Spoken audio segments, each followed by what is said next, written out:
And when your inner world starts changing in that aspect, your external world starts changing. It's a freaking inside job first. Welcome to Women Thrive Season 5. This season, you can expect incredible conversations with women from all around the world. We at Women Thrive, not only do we put on incredible conversations with women, host events, retreats, publish a magazine, publish books, and we have created a platform for every woman to shine and share her message. So you right now tapping into a podcast that is globally recognized as the place for women to be and share their message. Be inspired, be part of the conversation, and let's thrive together. So hi everyone, and welcome to another episode of the Women Thrive podcast. My name is Abigail Rebecca. I am so excited to be able to have a conversation with just such an amazing woman and a ray of light today. And I know that you're going to find this conversation really, really interesting, and will give you deeper insights into how you can create and manifest anything that you want to create really in your life.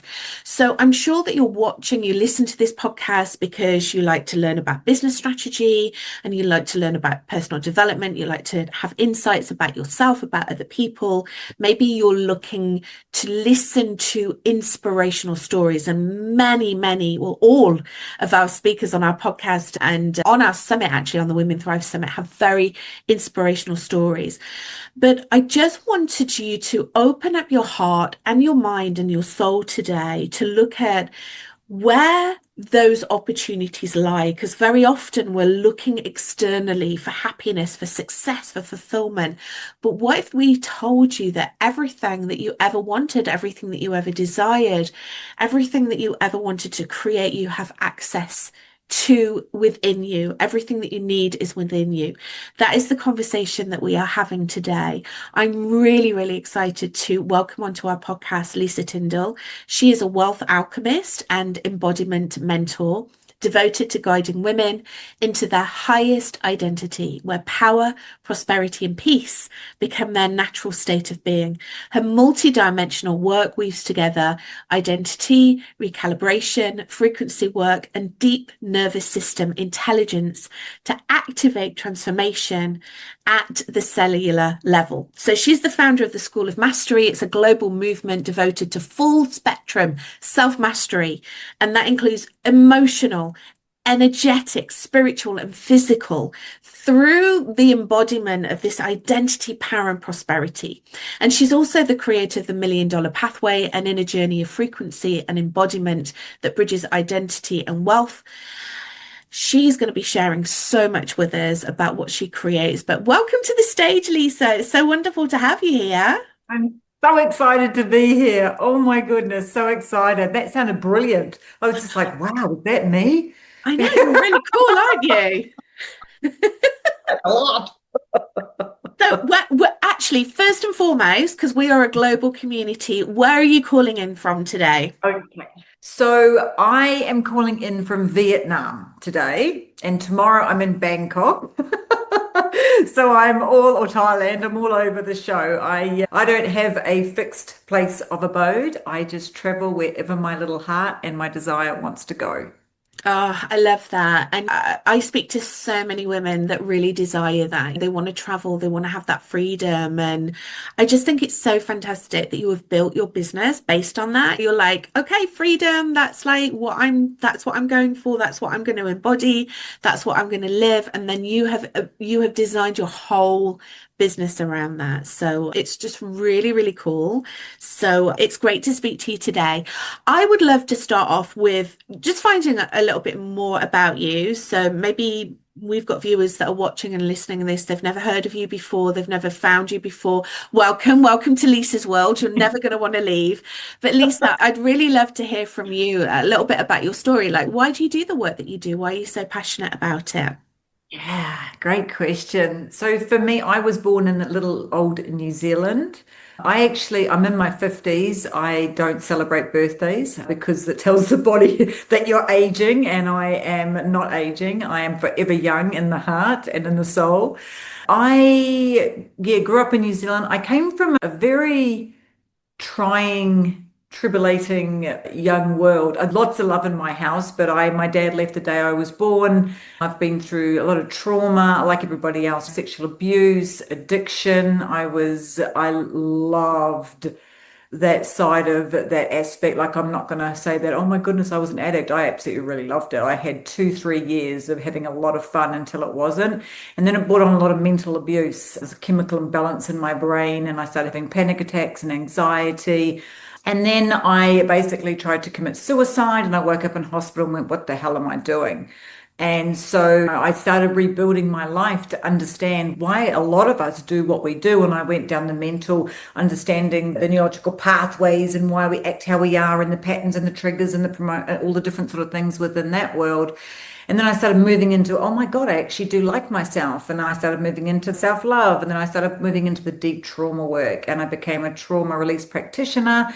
And I did that and a mental health worker. And I did that for a lot of years. And then post-COVID, it was just too much. And I started to really delve into my spiritual aspect. And I was actually in Bali at the time when I was really cracked open. And like a lot of us, we end up having dark nights of the soul. And we're like, well, who the hell are we?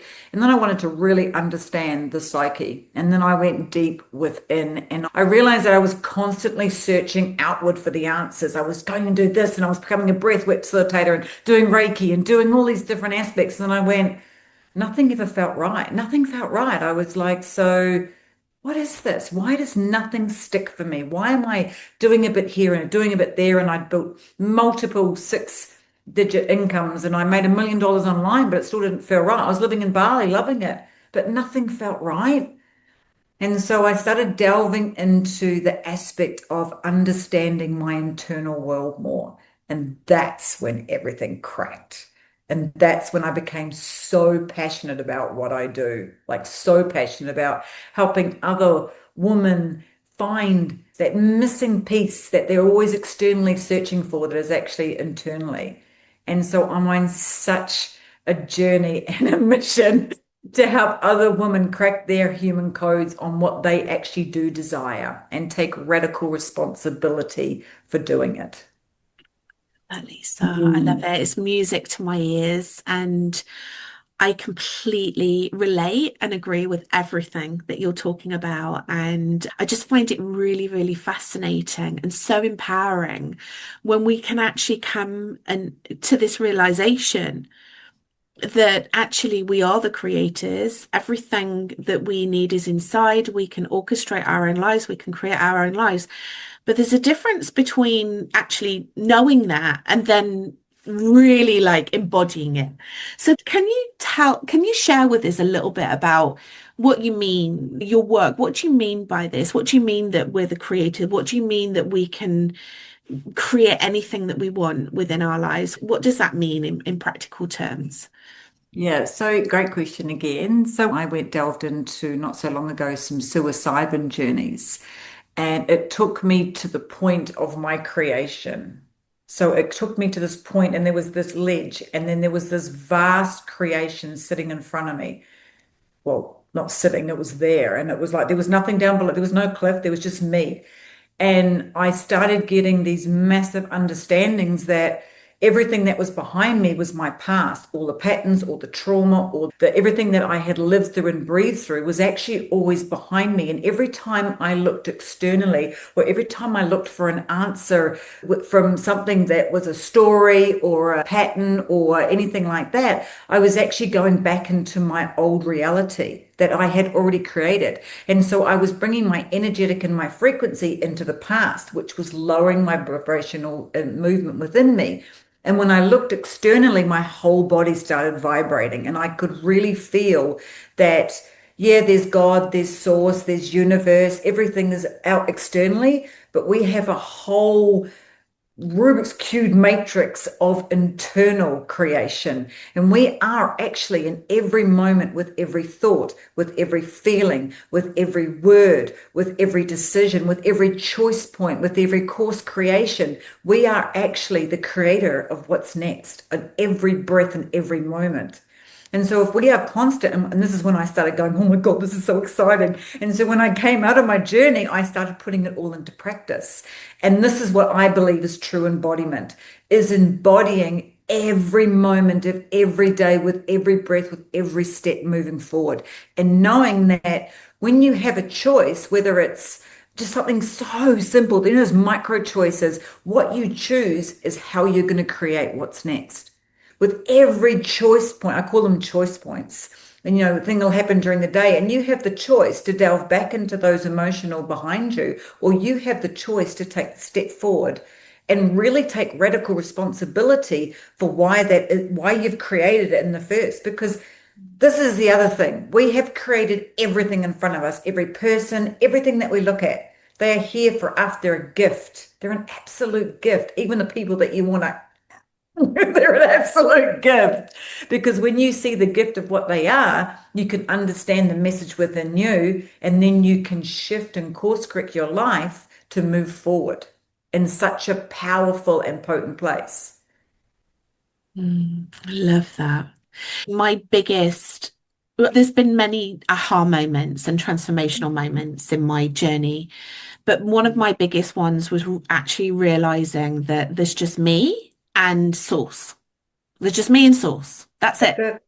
And every single person that is in my life is here to show me a lesson or to bring me something. And I have created it in order to be able to learn my life lessons and to evolve and to create. And then I can decide how I interact with them, right? So if someone's walking down the street and starts shouting at me, I can decide whether I'm going to start shouting back and get into a fight with them. Pretty much. Or I know that's very extreme. Can we just say we're using a very extreme I couldn't imagine you doing that. Or I can decide to ignore or to help or whatever. It's my decision. And when you were talking about it, I remember. Do you ever used to read those stories? I can't remember what they're called. Were they called like my life or what were they called? My adventure or my story adventures. And you'd read a book and you'd get to a certain point in the book and it was like an adventure, like you were going to go, like you were at a castle and there was a dragon. And then you decide, you're going to slay the dragon or you're going to run away. Yes. And whatever Yes, you yes, decided would then be the rest of the story. Do you remember that? yes, Hey, yes. that's life. Love that. That's such a good analogy. That's life. That's exactly what it is. Are you going to go into your victimhood? Are you going to get shitty? Are you going to abuse that person? Or are you going to rise above it and see because also everything is a mirror. Like, when you get pissed off with your partner and you're like, as we do, we go off. We're going off from what's happening inside our internal world. It's never about them. And when you can take a step back and go, shit, why did that trigger me so much? Why was I so annoyed? Why did that have such an emotional charge in my body? And when you start to see the threads of, oh, okay, oh, my mum used to, or my dad used to, oh my God, my brother used to, oh my goodness, oh wow. You can then start to understand that you don't have to react like that, because trauma as well is just an unlived experience. So all these threads are actually connected to traumas, and they're connected to neurological pathways that actually make you no, that's what they do, make you react like that, because you're allowing your past to control your future.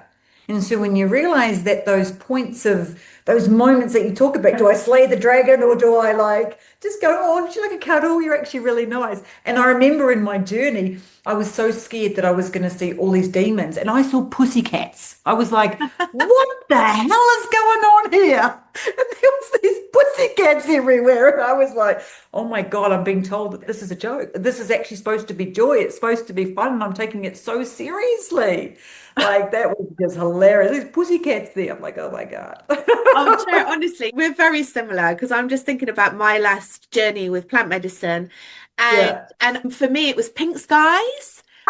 And it was like a carnival, like Brazilian carnival, and all the Yeah. clouds were like boom, boom, boom, and they were like with some music on, they were dancing to the music. And yeah, I saw mine was pussycats with bows. There you There go. you go. That's See? what's inside our heads. I just thought I was going to see spiders and demons, and it's all just made up. Yeah. Same as the stuff that's happened to us in the past. It's all just made up by us. You were talking about radical responsibility, radical acceptance. Can you explain what that is and how that fits into this whole process. So for me, about 2 years ago, I went through some deep sisterhood betrayal, and of course, I created it. I mean, I'm not saying that they were, oh, there's women. It was me. I had a lot of ancestral stuff and generational stuff that I had to clear around sisterhood. Like, I don't know, every single female on this planet, we've all been back in the witch days and backstabbed and Yeah. dobbed her into for us Yeah. survival and everything. And it's really played out quite big in my life in this lifetime. And I really got hit hard, and I was in the fetal position, and it wasn't suicidal, but I was definitely very emotionally messed up. And then there came a time that I was actually riding a horse, one of my horses that we were looking after, and I literally got the message. It's all about radical responsibility, because I'm sitting there going, oh, this person did that. I went into my victimhood, as we do. We go into the victimhood of it. Oh, that person did that to me. I can't believe she did that to me. Oh my God, that. And oh my goodness, that. And then I got the radical responsibility. And it really stopped me in the tracks. And I realized that when I took radical responsibility for that, it then started a whole spiral, and I saw the part that I had played. I saw that I'd been manipulative. I wasn't all the rose child and they'd all done it to me. I had absolutely played a part in this. And the part I had played had brought it to the space that I had to see exactly what I needed to see to evolve and to transmute that real solid generational stuff that I'd moved through, and also the lifetimes. And so then I started to see all the other, I sort of sat there and went, okay, so this radical responsibility, there's something in it, because the minute I alchemized that, it absolutely set me free. And a whole different turn of events started happening. I had a couple of really beautiful women come into my life, and because it was me, I had learned the lesson that I needed to learn. And I had also forgiven myself, and I'd had compassion for myself for the lifetimes of when I had been that person that had played that part, and they were playing the part to me that I had actually played. That was the irony of it. So I realized that taking radical responsibility, and this is probably 18 months ago, in everything that was in my life and everything that wasn't in my life, changed my whole world. Changed my whole world. And that's when I started delving into the wealth aspect of it and the money side of it, and realizing that the abandonment that I felt for money, because money used to come and go, and then it'll come and then it'd be nothing, and then it'd come and then it'd go again. And I realized that the money aspect of it, and I'm going a little bit something into a different space here, but I'm just being led to, so I'm going, the money side of the abandonment was actually my father. So I was holding some deep aspects within the abandonment in my world, and it was sticking onto money. So how you are with money is how you are with everything. And so I was holding some really uncomfortable things around abandonment, and I had attached it to money. So when I took radical responsibility for that and realized how I was treating money and how I was calling in the energetic forces around that, my money stories changed as well. And then I started being able to hold money, and money was flowing. And it wasn't an instant, boom, I had that decision and there it happened. There was a lot more around it. But taking radical responsibility for my part and all that has opened up so many threads of awareness, and has allowed me to see the parts that I needed to see to be able to move up over my upper limit that I had set for myself in my world. Does that make sense? I sort of went on a bit of a I do Yeah, that. it makes Being sense to channelers, me. right? Makes sense to me. Yeah. So my money relationship was really attached to my father and abandonment. So that's how money was showing up. And that's how everything was showing up. That's how the betrayal, take it all the way back to the female stuff. It was exactly the same. It was the whole abandonment piece. Yeah. So it was showing up everywhere. And so it was taking radical responsibility of that one point and seeing what you see. You can see all the threads that you need to thread within your life. Same as love, relationship, everything. Intimacy. That was another big one. It was abandonment, all of it. I love that. Thank you so much for sharing. Mm. Listening to that, it's got great insights. we'd love to know actually if you're listening and watching this, we always love to involve our audience. And even though obviously this isn't a two-way conversation with you, the audience, then we want you to invite you in to ask questions if it's not making sense. Like this is really, really potent stuff actually that Lisa's sharing now. Because it's interesting, isn't it, that the money thing was the abandonment, father energy, male energy, right? The money. So it's like, I do not trust money. I do not trust money to take care of me. Money's always going to leave me. And that's the male energy. The same as our business is the male energy, for us with the female energy to be able to receive that, to trust that money will always show up, to trust that our businesses will support us. And this is something that is not taught within business, and it needs to be taught within business because it's so, so important. Because you're right, wherever you're showing up in one aspect of your life is where you're showing up in another part of your life. If things aren't flowing in your business, well, where are things flowing? Like, are you having hot sex? Are you having fun in your life? Have you got activities? Have you got hobbies? Are you going out and enjoying life? Well, if you're not, then that's also going to be showing up in your business. I really love this conversation about radical acceptance. You'll know my story is that I was raised in a religious cult, and then when I was 15 I decided to leave and went and lived an incredible life and traveled the world and had so many experiences and probably had very similar experiences to what you had, Lisa. But there was always something that was kind of like, it wasn't like strong, but it was a very kind of like threads of blame. Like I was like I left because they were so bad to me, because they restricted me, because they told me what to do, especially like men in suits. Like, there was a real, like, a terror of like these men in cheap suits with ties that were kind of telling me what to do all through my life, like a real resistance. And I'm so grateful to that, because what that did is that gave fire in my belly to be able to go and live the life on my terms. So I'm very grateful to it. But a big breakthrough and transformation for me was when I was able to stop blaming others for my current situation, and again taking radical responsibility. And the way that I did that, my parents had passed by the time I did this work. It was about 5 years ago, but I phoned up my brother and sister, who I've had very little to do with because they're still in it, and actually said, look, I'm so sorry. Like, oh, it just makes me so emotional when I talk about it. So I was like, I'm so sorry. I take full responsibility for what happened. I don't blame you. I know that you love me, and I know that everything that you did was, you love me, and you must have been terrified because they thought that by leaving the religion I was going to die. Like, that's literally like, you're either in the religion and you live, or you leave and you die.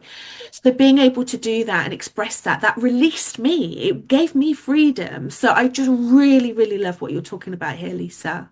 It's that forgiveness piece, isn't it? And that's the end piece to it, is really no matter what you've done. Like when I was an addict, far out, the things that I did, the manipulation, the projection, the just trying to get another hit, all that aspect. And you're right, it came down to the fact that I didn't trust myself in any situation. And so I used sex as power. I used drugs as a real thing because I wanted people to like me. So it was a brilliant manipulation piece, because that's how I had grown up, is manipulating everything that we needed, because we were really poor. I mean, we used to eat out of frigging baked bean cans. And my mum did the best she was, the poor thing. Like, she had 3 jobs and was a very loving upbringing, but it was really hard. It was very challenging. And my mum, bless her, she lives, and she still does, in victim and struggle and poverty mindset and scarcity. And so having to unprogram and untangle myself from the webs of what I had when I was growing up has been, and it's so many people, because most of us grow up in poverty and scarcity because of the wars, and because of it's all just passed down until we start breaking those patterns and those cycles and realizing that we can trust ourselves, because 90% of the beliefs that most of us hold, they're not ours. They're not ours, but we are still living and breathing from them. And by taking the radical responsibility, my God, I've got goosebumps, is the missing thing to going, well, shit, that's not my belief. That's not me. And realizing that when you're at the edge of that creation, okay, so now I get to choose. This is my choice point. And what do I choose?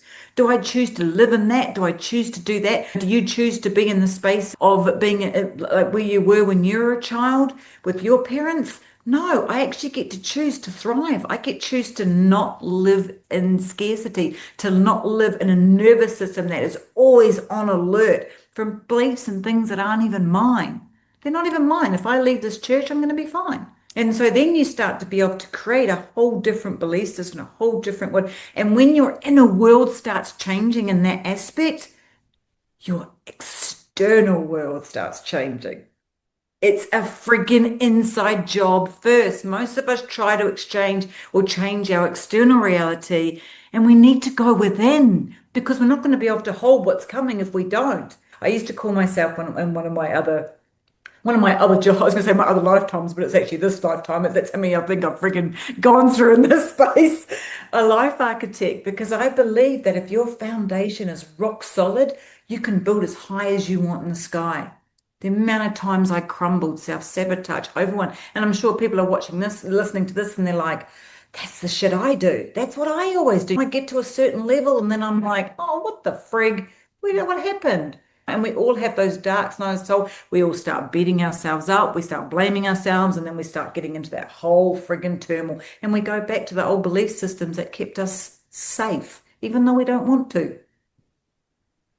You know what I love about many of the many things that I love about you and your message and the work that you do and your beautiful energy. I just love you to death. But what's coming to me now is that it's so it's such a relief to learn that you could have absolutely nothing. And out of nothing, you can create pure abundance. And how amazing is that? Because once you can really believe that, truly believe that, then what's to worry about? Why worry about losing things and get like things crumbling around? It doesn't matter. You can just go out there and live your life and take the chances and live life outside of your comfort zone and do all the things and not worry about it because you know that you are self-serving. You'll never be reliant on anyone else. You can always be able to sustain yourself for the rest of your life. For me, that is such an empowering thought, but more than that, it makes me feel safe. And that's so Yeah. important as a woman to feel safe. Because most of us don't. We really don't. And do you know what the hardest thing for myself and for most of my clients to embody is joy, is peace. They're constantly on the like on this rat on those Ferris wheel on those not Ferris wheels. Well, I suppose it could be. It's a freaking big one. Giant And rat. those little wheels that they're on going round and round, and they're doing the same thing, and they're expecting a different result. And they can. And the other thing is, I like to call manifesting actualizing. I really do believe because manifesting can keep a lot of people in lack if they're not taught. I'm going to say the real way of the universe, which is you, and the creation side of it, which is a lot what you teach, right, Abigail? So, when you're constantly in that trying to get that thing, then you're in that lack of energy. But when you realize that you're actually the actualizer of your universe and you can create whatever you want, as you said before, everything changes and you start living in the space of just pure joy because it gets to be freaking fun. It doesn't have to be so hard. And life is too friggin' hard as it is. We're untangling and we're healing and we're in this. Sometimes I just think it'd be great to go back into that numbing space because my God, it's such a journey. It really is. It's like a roller coaster and you don't get to a space and you're like, I'm here, I've done it. No, sorry, sister, you don't. But it gets to be easy because you get to have such clarity and you get to realize that even when you're in those fetal positions, like purging, I was purging 2 days ago. Oh my God, I'm clearing it so I can move into my highest timeline. Oh my God, my human's going to catch up to my body. It's a good thing. It's a good thing. Everything is actually a gift and everything's a mirror. And when you can really see that you get to sit I'm not going to say it's always joyful and happy, but you get to sit in that space of going, oh my God, so I'm creating this. Okay, so that happened to me. Oh my goodness, why? And this is the other thing. This is the other thing is getting curious about everything. everything. It's that little kid energy, that little like, oh, why did that happen? Oh, that was a bit tough. What the hell? But getting curious about it, curious about why it happened, curious about everything that's in your life and not in your life as you're taking radical responsibility. It's like putting gasoline on the fire to understanding, and it's so beautiful. It really is. Uncomfortable, don't get me wrong. It's friggin' uncomfortable because that's the biggest thing that we're scared of is what's on the other side of that, of what we're actually going to discover. But when we learn that, we're always taken care of. We're always taken care of, no matter what, no matter what. And that's what I saw as well on my journey is I haven't died yet, so I'm doing a pretty freaking good job because I've tried.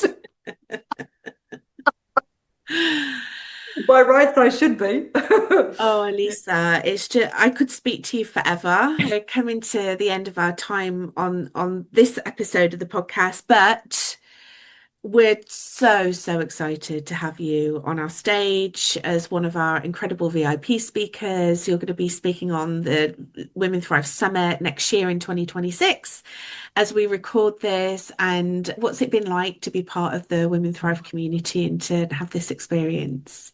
So this was me putting myself way outside my comfy zone. It really was. This is me going, okay, so because the other thing is that I believe that it's all about identity work. So this was me. I put myself in my next level identity of what I wanted, and then I realized what I had to what I had to create to become that person. And so I stepped into the identity first and I said yes to this from this aspect, from this person, not this person. So it was like, oh my God, oh my God. It has been fun. And now it's interesting because it's been in there a couple of months now. I have grown so much.